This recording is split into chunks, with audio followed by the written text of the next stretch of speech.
गुंडागर्दी नहीं है। और दंगाइयों को तो पहले दिन से भरते साथ खानदान। मंत्री श्री नरेंद्र मोदी की तरह नकली और जो हमें खाद मिल रही, यूरिया मिल रही है, बाहुबली थे, दूरबीन लेकर मैं ढूंढता हूँ।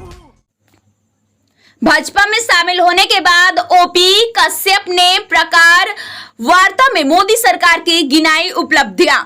चितईपुर वाराणसी के कंचनपुर चितईपुर स्थित कार्यालय पर पत्रकार वार्ता के दौरान अनुसूचित जनजाति मोर्चा के प्रदेश उपाध्यक्ष ओपी कश्यप ने कहा कि पीएम मोदी के नेतृत्व में न सिर्फ विदेशों में भारत का सम्मान बढ़ा है, बल्कि देश के भीतर भी गरीब, वंचित, किसान, महिला समेत सभी वर्गों का समेकित विकास हुआ है। कश्यप ने मोदी सरकार और उसके पहले ही सरकारों के नजरियों के मूलभूत अंतर बताते हुए कहा कि पहले समस्याओं के लिए समाधान के लिए टुकड़ों में कदम उठाए जाते थे, लेकिन मोदी सरकार ने पहली बार समस्याओं के संपूर्ण समाधान की योजनाएं बनाई और उन्हें सफलतापूर्वक लागू करने की भी काम किया। उन्होंने कहा कि शौचालय, पक्का मकान, बिजली कनेक्शन, गैस सिलेंडर, नल से जल जैसी योजनाएं इसका प्रमाण है।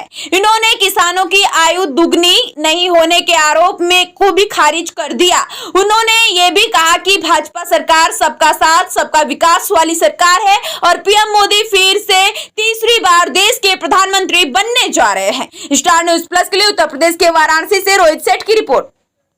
भारतीय जनता पार्टी में अनुसूचित जनजाति का प्रदेश उपाध्यक्ष बनाया गया है।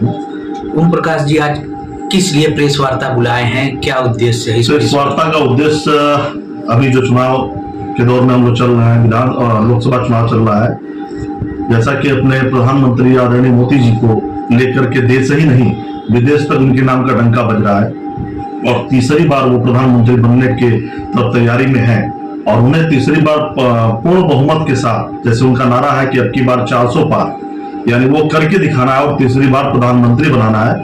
इसी उद्देश्य के साथ और उनके विचारों से प्रभावित होकर मैं भारतीय जनता पार्टी ज्वाइन किया। आज मैं प्रदेश उपाध्यक्ष के पद पे हूँ। इसी उपलक्ष्य में कार्यक्रम रखा गया है कि मैं अपनी बातों को जनता के बीच में पहुंचा पाऊं।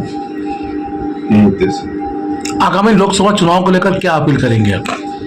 अपील करना, मुझे जनता से यही अपील करना है कि आज देश 2014 के बाद जितनी तेज गति से प्रगति की ओर बढ़ रहा है, मैं सिर्फ अपने देश की बात नहीं करता हूं, हमारे प्रधानमंत्री जी अपने देश के साथ, मैं कहूं तो विश्व में भी जो अपनी ख्याति यानी अपने संस्कार, अपने विचार, अपनी बातों से प्रभावित करके आज पूरे विश्व में एक अलग नाम, एक अलग मुकाम, एक अलग डंका कायम किए हुए हैं। तो इन चीजों को देखते हुए देश की जनता उन्हें तीसरी बार उसी सम्मान के साथ दोबारा प्रधानमंत्री बनाए, यही मैं अपील करना चाहता हूँ।